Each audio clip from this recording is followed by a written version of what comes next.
Hey everyone, how's it going? Matthew Bailey here, and welcome to the first episode of my live action TV show reviews, where I review TV shows that were made in live action, no animation. At least some, I don't know. Some anime shows I don't know, or live action shows, I don't know if they will have animation for a few reasons, but just let me know in the comments if you think there are certain TV shows that are in live action but include animation, and I will try not to do those unless you want me to. But anyways, my first episode for this is going to be on a show I used to watch when I was a kid, which I still kind of watch it because it's pretty entertaining, called Icarly, the Nickelodeon TV show that aired from 2007 until 2012. And what I'm going to be talking about, as you can see from the three main things at the bottom, are individual stories within the show. Like, as for example, the first one you see is the main web show itself. Every episode, they'll always do a broadcast of their so-called web show inside of the episode. Like, for example, and also, in case before I ever say this, there is going to be spoilers for some episodes and stuff, so if you don't want to listen to those spoilers, go watch the show first, and then you can watch my review. So, like I said, the web show is the first main individual story within the show.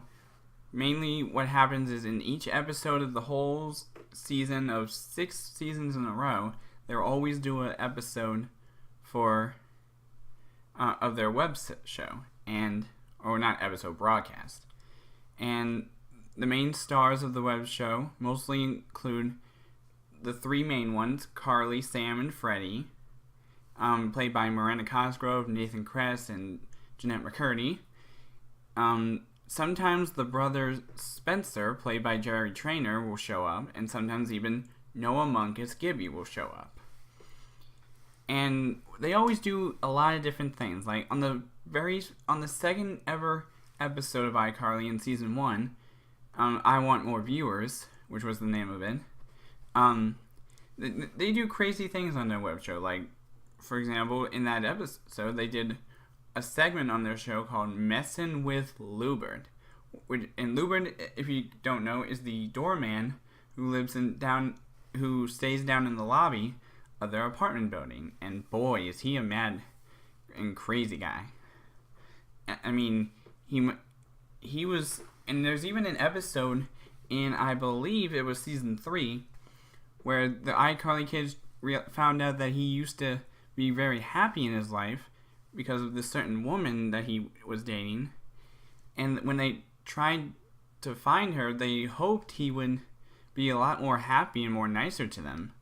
But it turns out the only reason he was the doorman for their apartment building in the first place was because he was actually trying to get away from her, the lady he was dating. And she supposedly was the one who caused the wart on his face. If you don't know about the wart that was on his character's face, that you do not want to know much about that, but some episodes do explain that a little bit. Anyways, moving on to number 2, for the antagonist of the show, and as in an antagonist, as in the villains of the show, mainly the whole show. There's 2 main villains in the /antagonists that were ever occurred in this show. One of them only, as you can see from the 2 pictures underneath the antagonist, the girl on the right, in the right picture, only showed up in 2 of the seasons, and in 2 main episodes of those seasons. But let's talk about the boy on the left side. He was the one who mostly aired throughout the whole season. Reed Alexander, aka Neville Papperman, which is the character who shows up in the show. He only became an enemy to the iCarlys because when he first was asked by them to review their show, he tried to interview Carly afterwards, when really he was only having a crush on her, and she basically got shocked when he kissed her in a surprise attack. And so when she shoved tapenade in his face because of that, he got so mad with her and told his mom about it, and she made him write a good review. But ever since then, he's been trying to get revenge on the iCarlys, all because he wanted a kiss from Carly. And what's crazy about that episode was that he was only 11, supposedly, and she was 13. They were both too. She was the only one who was old enough to even have a boyfriend, and he was too young, because you're not supposed to have a girlfriend or boyfriend when you're under 12 years old. I mean, it's just weird. I mean, unless you... But if y'all think that's different of that perspective, I don't mind. It's just your opinion. And then But the last episode we ever see Neville Papperman in of all the seasons is within episode, I believe it was 4 of season 6, called I Half-a-Ween, and where they were doing a second Halloween episode. The first one they ever did was in season 1, I Scream on Halloween. And speaking of the Halloween, it is currently in the Halloween month now, October. But yeah, and that was the last one he ever showed up in of the whole season. But I will do another TV show review of another season where he showed up that came out after this, as well as the one other antagonist. Speaking of the other antagonist, let's go on to Nora Dershlet, which is the girl on the right in the right picture. She showed up first in season 3 in the second to last episode called I Psycho, and you can kind of tell why she's psycho from the picture because she has an axe in her hand.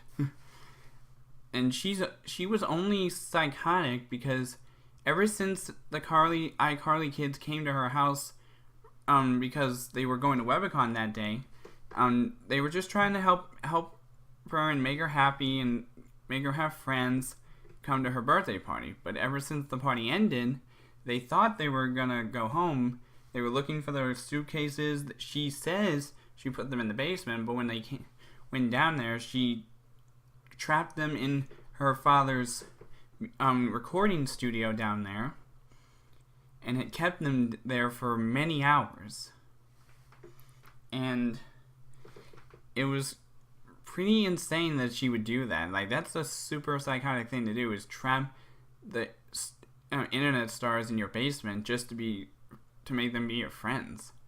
However, even though she was defeated in that episode, she shows up once again in season 5, 2 seasons later, called I Still Psycho, another episode where the iCarlys were asked to attend a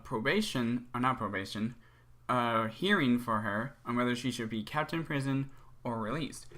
Everyone except Carly thought she should be released because of her friend issue, as long as they didn't show up at her house again.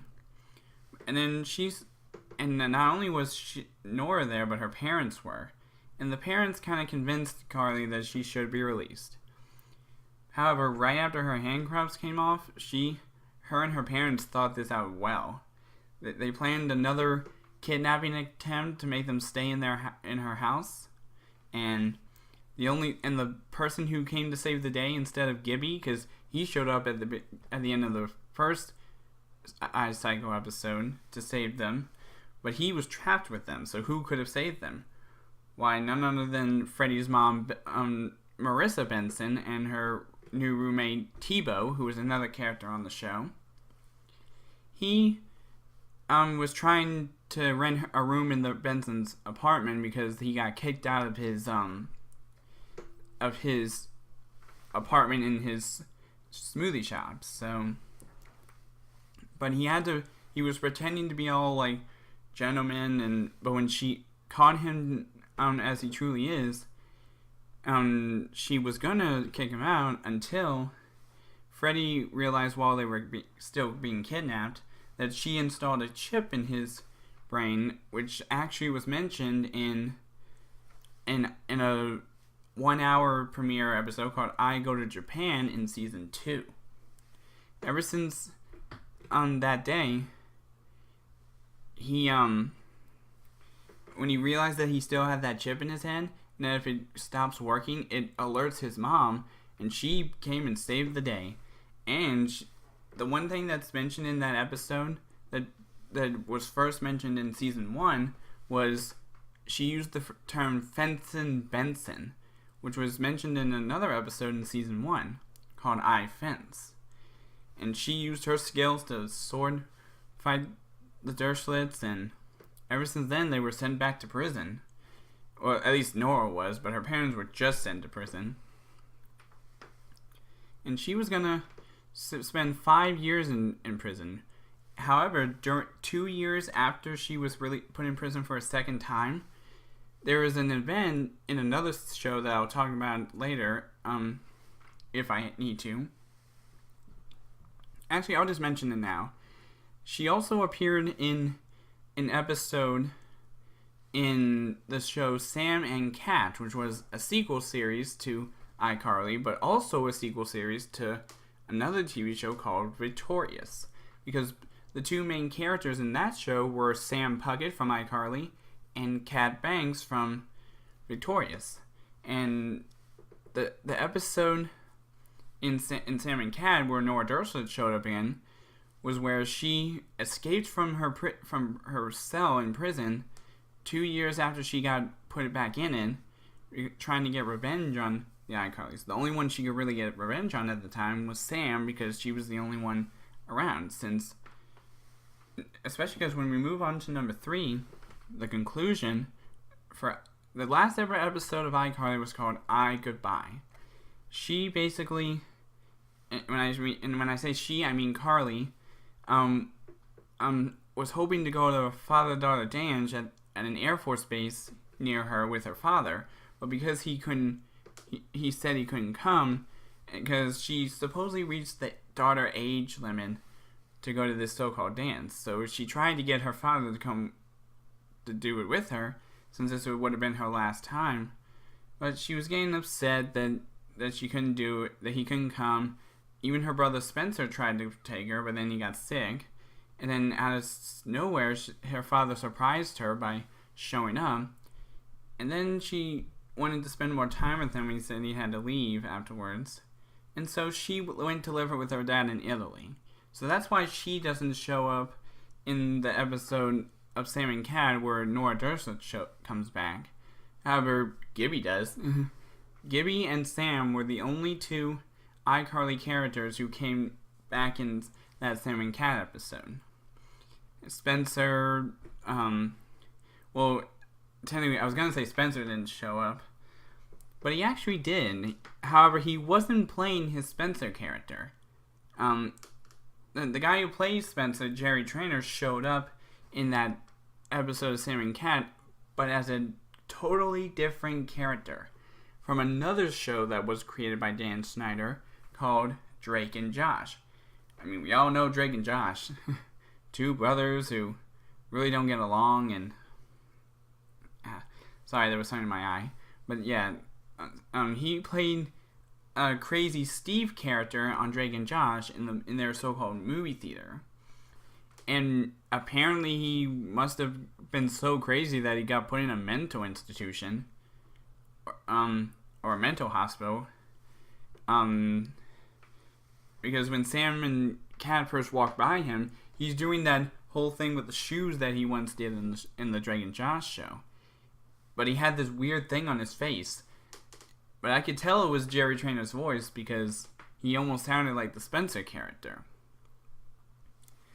Yeah, so basically, with the conclusion of the show ended off with Carly going to live with her dad in Italy, Sam being able to ride a motorcycle now that Spencer fixed up, and Freddie finally getting a kiss from Carly before she left, and Spencer having to live in the apartment on his own now, actually taking on more responsibilities, still being an artist though. And what's crazy about this one episode of the final episode is that the intro actually showed up all the old parts of the intro they used to show from when they first aired season 1, when they were younger, until the last season. So yeah, if I have to give a ranking to this show, I would give it an 8 out of 10. The other 2% of that I really didn't enjoy that much is the fact that I almost started to notice some things that didn't make sense, and that's especially when I saw an episode called I Bloop, when I realized that not all the places that they were filming this was actually at an apartment building or a school. I mean, the school almost looked real to me, but then I saw the I Bloop episode where they were actually just in a big, huge building where there was just certain sets, and none of them were attached to each other. Like for example, the living room, as you see in the third picture, for the conclusion, that was a totally separate space from like the upstairs where the Icarly studio was. They were completely separate. Now, as to how they made it look so real, as if they actually went up the stairs, and man, I honestly thought they could have done better. And I mean, to be honest, that's the main reason why I didn't give the last 2% to iCarly's, because they shouldn't have showed that I Bloop episode to where they exposed all these separate sets of the show. Because it would have looked so real if they hadn't done that. So yeah, I would have to give it an 8 out of 10. And that's basically all for now in my TV show review for iCarly, and I will see all you dudes in the next video.